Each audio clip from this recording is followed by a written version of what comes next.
Last 2 weeks దాకా ఒక caption వాడారు మీరు. నాతో అవును. సునాహోగా అని చెప్పి. అవును. ఇప్పుడేమో క్యాప్షన్ మార్చారు. ఏదన్నా కాపీరైట్ ఆ ఇష్యూస్ క్యాప్షన్ మాకు తెలిసి వేరే కాపీరైట్ ఇష్యూ ఏదో వచ్చిందండి. ఇంకో సినిమాకి ఏదో వాడతారని తెలిసింది. దాంతో ఈ క్యాప్షన్ పెట్టాల్సి వచ్చింది. ఓకే. ఓకే. ఇంకొక క్వశ్చన్ ఏంటంటే, సోషల్ మీడియాలో చాలా యాక్టివ్‌గా ఉండే డైరెక్టర్స్‌లో మీరొకళ్ళు. బట్ చాలామంది ఏమంటారంటే, హరీష్ గారి ఫాలోవర్స్ కంటే కూడా ఆయన బ్లాక్ చేసిన మెంబర్సే ఎక్కువంటారు. అవును, నిజమే. మీరు అంటే సోషల్ మీడియా హేట్ గాని, సోషల్ మీడియా ట్రోలింగ్‌ని గాని ఎందుకంత సీరియస్‌గా తీసుకుంటారు?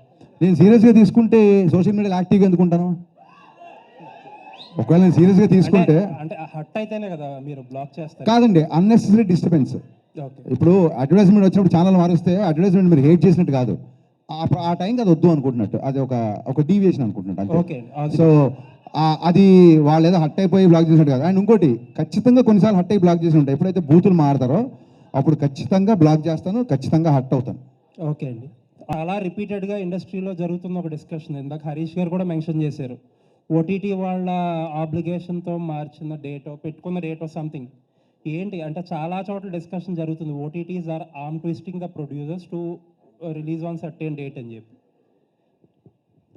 అంటే holidays can drive a movie అన్నట్టు ఓటీటీస్ కూడా ఒక షెడ్యూల్ ఉంటుంది. ఆ schedule can drive a business. So మన బిజినెస్ ప్రకారం సినిమాని రిలీజ్ చేస్తాం. అంటే ఆర్మ్ ట్విస్టింగ్ చేస్తున్నారు చాలామంది ప్రొడ్యూసర్స్ని. ఇట్ కెన్ బి విశ్వప్రసాద్ గారిని కాకపోవచ్చు, అవ్వచ్చు కూడా, ఎందుకంటే బిగ్ ప్రొడక్షన్ అంటే వాళ్ళకు షెడ్యూల్ ఉంటుంది. ఆ షెడ్యూల్కి ఇన్ని మూవీస్ అని తీసుకోగలరు. మనం దానిలో వెళ్ళగలమా లేదా అనేది. బట్ ఎప్పుడన్నా కౌంటర్ ప్రొడక్టివ్ అవుతుందా ఇలాంటి డెసిషన్స్ వల్ల?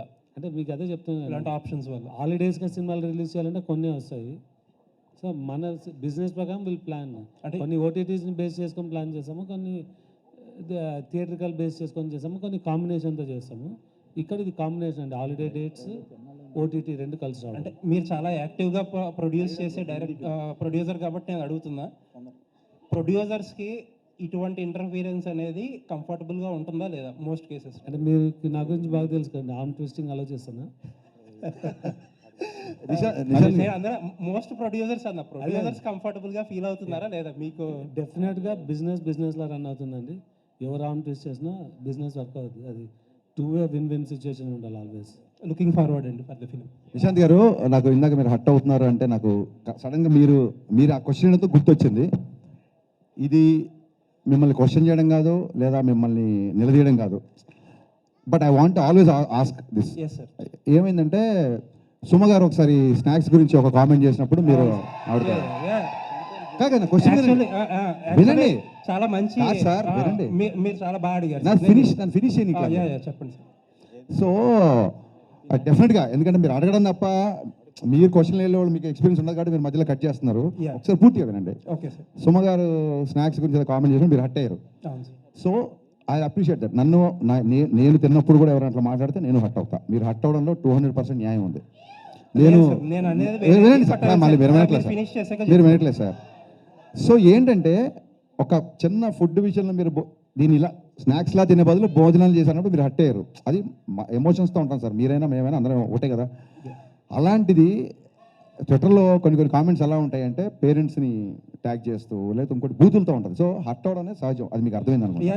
నెక్స్ట్ థింగ్, ఆ తర్వాత మీరు ఏం చేశారంటే, ఆవిడతో మీరు, ఎందుకంటే నాకు ఓన్లీ మీ వీడియోనే చూశానండి, మిగతా జర్నలిస్ట్ ఎవరు రియాక్ట్ అయ్యారు లేదా వాళ్ళందరితో మీరు రియాక్ట్ అయ్యి ఉంటారు. 100% కరెక్ట్. ఆవిడతో సారీ ఏదో చెప్పించారు, ఇట్స్ ఓకే. అది ఆవిడ అలా డే టు డే ఈవెంట్స్ చేస్తుంటారు, రోజుకు 2-3 ఈవెంట్లు కూడా చేస్తుంటారు. పాపం ఆవిడ ఎక్కడో ఆడియన్స్ ఎంటర్టైన్ చేద్దాం అన్న దాంట్లో ఒక మాట దొరికి ఉంటారు, నేను కాదనట్లేదు. ఒక ఆడపిల్లతో సారీ చెప్పించారు, యాక్సెప్టెడ్. కానీ మీ సురేష్ కొండేటి, నాకు మొహమాటం లేదు, సురేష్ కొండేటి ఒక ఆడపిల్లని క్వశ్చన్ చేసినప్పుడు మీరు అతనితో కూడా సారీ చెప్పించాలి కదా. అకౌంటబిలిటీ లేదు. నిశాంత్ గారు అకౌంటబిలిటీ లేదండి. అకౌంటబిలిటీ మీకు కానీ ఇంకోళ్ళు కానీ ఎవరికి అకౌంటబిలిటీ లేదు.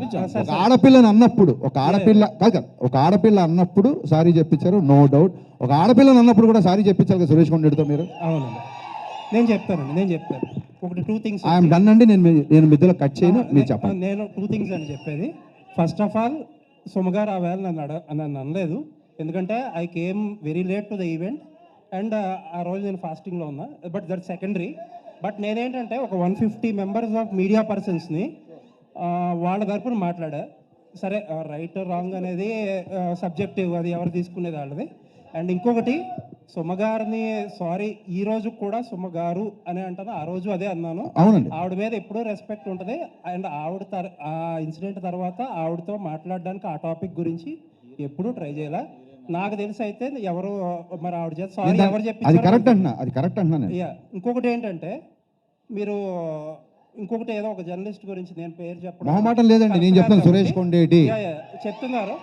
మీకు తెలుసో లేదో నాకు, నేను అంటే నేను ఆయనకి చెప్పే, ఆయన సీనియర్ కాబట్టి నేను చెప్పకూడదు కానీ, బట్ ఐ థింక్ సో ఇప్పుడు ఆల్రెడీ అసోసియేషన్స్ ఉన్నాయి, దానికి తగ్గట్టు కొన్ని స్టెప్స్ అయితే తీసుకున్నారు కూడా. Thank you for your patience అండి. Thank you so much. Apart ఈ కాంట్రవర్షియల్స్ పక్కన పెడితే కంటెంట్ పరంగా ఇది రియల్ ఇన్సిడెంట్ ఎక్కడో నార్త్లో జరిగింది, ఛానల్ అయింది. ఇప్పుడు మీరు ప్రజెంట్ సినిమా తీస్తున్నారు కాబట్టి ఇక్కడ ఈ పర్టికులర్ మన స్టేట్స్ సంబంధించి ఎవరినన్నా రిజంబులెన్స్ ఉందా? ప్లస్ కొత్తగా అడ్వాన్స్డ్ ఇన్కమ్ ట్యాక్స్ రైట్స్ సంబంధించి చాలా టెక్నాలజీ మారిపోయింది, చాలా కొత్తగా అది కూడా జరుగుతుంది. కరప్షన్స్ కానీ బ్లాక్ మనీ గురించి కానీ ఇందులో ఏం కొత్తగా ఉండబోతుంది? ఇందులో బేసిక్గా అంటే చాలా సినిమాల్లో ఒక సిన్సియర్ కాప్ని చూపిస్తాం, లేకపోతే ఒక సిన్సియర్ కలెక్టర్ ఆఫీసర్ చూపిస్తాం కదా. దీంట్లో ఫస్ట్ టైం ఒక సిన్సియర్ ఐటీ ఆఫీసర్ అనేది కంటెంట్ నాకు బాగా నచ్చింది. చాలా సిన్సియర్గా ఉంటాడు. అంటే ఆ రోజుల్లో 80s జరిగింది రిలయన్స్ అంటే, ఆ రోజుల్లో తనకి చాలా డబ్బు ఆఫర్ చేసినా సరే తను రిజెక్ట్ చేసి సిన్సియర్గా తను బ్లాక్ మనీని బయటికి తీసుకొచ్చే ఒక ప్రాసెస్ బాగా నచ్చింది. సో కరెంటుగా ఇప్పుడు జరిగే పద్ధతులు కానీ ఇప్పుడు జరిగే ఐటీ రేట్స్ దీనికి కానీ సంబంధం లేదండి. కరెక్ట్గా ఆ టైంలో జరిగితే ఎలా ఉంటుందో అలాగే చేశాను. ఎందుకంటే ఇప్పుడు మొబైల్ ఫోన్స్ వచ్చి చాలా రూల్స్ మారిపోయినాయి, కమ్యూనికేషన్ మారిపోయింది, ఇప్పుడు ఈవెన్ మ్యానిపులేషన్ కూడా మారిపోయింది. సో కరెంట్ దానికి దీనికి ఏం సంబంధం లేదండి. మాకు ఉన్న కాంట్రవర్సీ చాలు, మేము కొత్త కాంట్రవర్సీలు పెట్టుకోదలుచుకోలేదు. హరీష్ గారు ఇక్కడ లక్ష్మీనారాయణ, హరీష్ గారు ఇటు